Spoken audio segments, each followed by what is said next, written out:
Welcome to the Pencil Bob channel. I hope you enjoy my stories. Please like and subscribe, and hit that notification icon so you never miss out. Now on with the stories. I was just starting my shift as a rideshare driver when I got a ping for a pickup.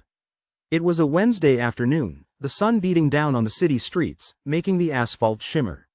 I'd been driving for both Uber and Lyft for over 4 years now, switching between apps to catch the best fares and keep my income steady.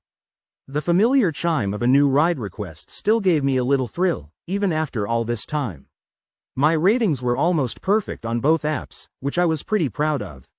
On Uber, I was sitting at a solid 4.98, while Lyft had me at 4.97. It wasn't easy maintaining those scores, but I'd learned the tricks, keeping the car clean, offering mints and water, and mastering the art of reading passengers to know when they wanted to chat or preferred silence. I mean, I ain't perfect, but I do my best. There've been times I've taken wrong turns or hit unexpected traffic, but I always try to make it right with the passenger. It's all about providing good service and making sure people feel comfortable in my car.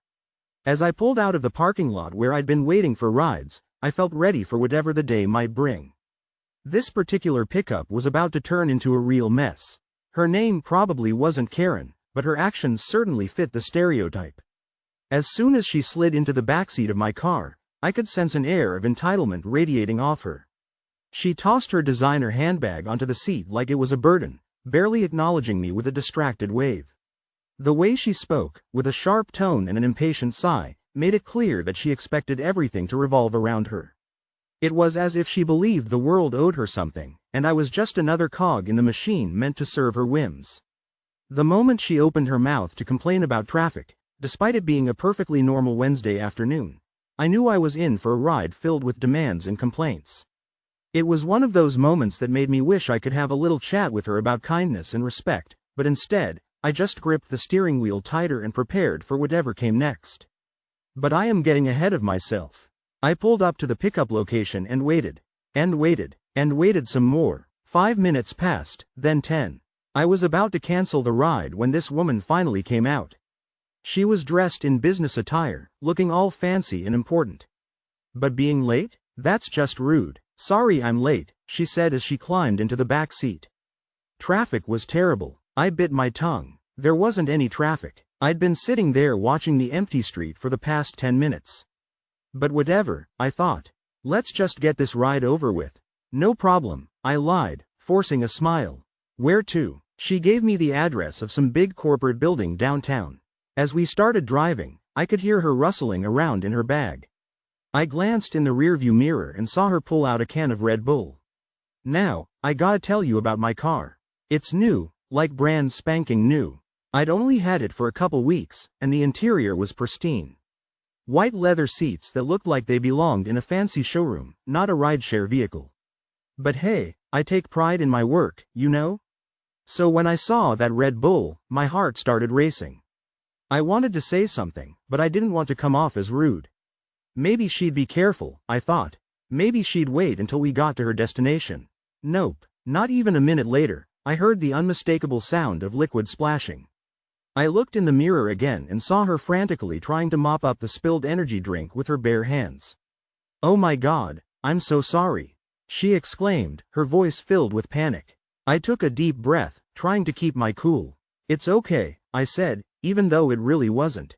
Accidents happen. I pulled over to the side of the road to assess the damage. The red liquid had splashed all over the back of the front passenger seat and was pooling on the floorboard. It looked like a crime scene. I'm really sorry, she said again. Is there anything I can do?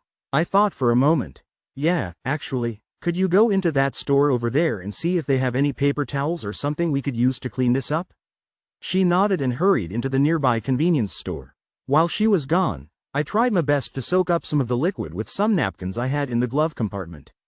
It wasn't doing much good. A few minutes later, she came back with a rag that was dripping with some kind of cleaning solution. The smell hit me as soon as she opened the door. Here, she said, holding out the rag. I asked the store clerk for something to clean up a spill. I eyed the rag suspiciously. Who knows what kind of chemicals were on that thing? For all I knew, it could make the stain even worse. Thanks, but I think we better leave it, I said. "I'll take care of it later." She shrugged and tossed the rag back into the store's trash can. As she got back into the car, she said, "You know, Lyft can charge cleaning fees for this kind of thing." I nodded. "Yeah, I'm aware." We drove the rest of the way in silence. When we arrived at her destination, she got out without another word. No apology, no offer to help pay for the cleaning. Nothing. As soon as she was out of sight, I pulled out my phone and filed a report with Lyft. I described the incident in detail, including the fact that she was late for the pickup and her lack of remorse at the end of the ride. After submitting the report, I did my best to clean up the mess and went back to work. But I couldn't shake the feeling of frustration. This was my livelihood, you know? And some people just don't seem to care. A couple hours later, my phone buzzed with a notification from Lyft. My heart sank as I read the message. My account had been temporarily deactivated pending an investigation. What the hell? I opened the app and saw that 3 reports had been filed against me. One claimed I wasn't the authorized driver for the account. Another said I ran a red light. And the third accused me of running a stop sign. My blood was boiling. I knew exactly who had filed those reports. I immediately called Lyft support. "This is ridiculous," I said to the representative. "These accusations are completely false. I have dashcam footage that can prove it." The rep sounded sympathetic. "I understand, sir. We take these reports very seriously, but we also want to be fair to our drivers. Can you send us the dashcam footage?" "Absolutely," I said. "I'll upload it right away." I spent the next few minutes fumbling with my dashcam, trying to get the footage uploaded as quickly as possible. My hands were shaking with anger and anxiety. This job was my main source of income. I couldn't afford to lose it over some lying passenger. 10 minutes after I sent the footage, I got another notification. My account had been reactivated. The message said that the reports had been removed from my account. I called Lyft support again. "Thank you for reactivating my account," I said. "But I want to know what's being done about the passenger who filed those false reports. She could have cost me my job." The rep hesitated for a moment. "While we can't discuss specific actions taken against other users, I can assure you that we take false reporting very seriously. In fact, in this case, we've charged the passenger an $80 cleaning fee for the spilled drink, which is higher than our usual fee for such incidents." I couldn't help but smile. Normally, they only charged $20 for spilled drinks. I had a feeling they bumped it up to $80 just to shut me up. But hey, I wasn't complaining. The passenger has also been warned that further false reports could result in her being banned from the platform, the representative continued. "Good," I said, "maybe she'll think twice before trying to screw over another driver." After I hung up, I sat in my car for a few minutes, just processing everything that had happened. It was crazy how quickly things could go south in this job. One minute you're just trying to make an honest living, and the next, some entitled passenger is trying to get you fired over a spilled drink. But you know what? I wasn't going to let it get me down. I'd been doing this job for 4 years, and I'd dealt with all kinds of passengers. The good, the bad, and the downright ugly. This was just another day in the life of a rideshare driver. I started up my car and got back on the road. There were more rides to give, more money to be made. And who knows, maybe the next passenger would be a decent human being. As I drove, I couldn't help but think about that woman. I wondered if she realized how close she came to ruining someone's livelihood.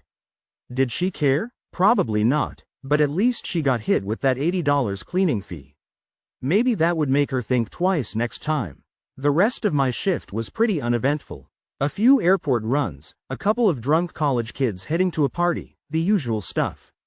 But I couldn't shake the memory of that Red Bull spill and the false reports. When I finally called it a night and headed home, I was exhausted. Not just physically, but emotionally too. It's draining, you know? Dealing with people all day, never knowing if the next passenger is going to be a nightmare or a dream. I pulled into my driveway and just sat there for a minute, engine off, staring at nothing. Then I noticed the red stain on the back of my passenger seat. It was still there, a reminder of the day's drama. "Damn," I muttered to myself. "Gonna have to get that professionally cleaned." As I walked into my house, I couldn't help but laugh at the absurdity of it all. Here I was, worrying about a stain on my car seat when just a few hours ago, I'd almost lost my job. I flopped down on my couch and pulled out my phone. The Lyft app was still open, showing my earnings for the day. Despite everything, it hadn't been a bad haul. But man, what a roller coaster.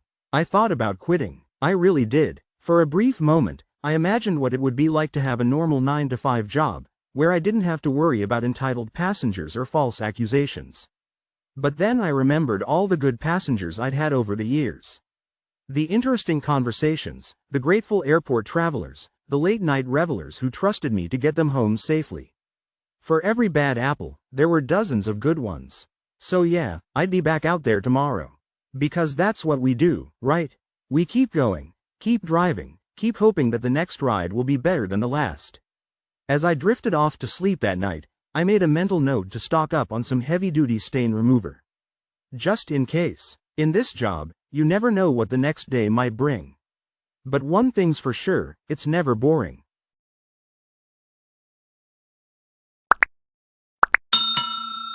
I would like to thank you for watching the video to the end. To encourage us to make more videos, please like, subscribe, comment, as well as share. Check out this other video if you haven't already.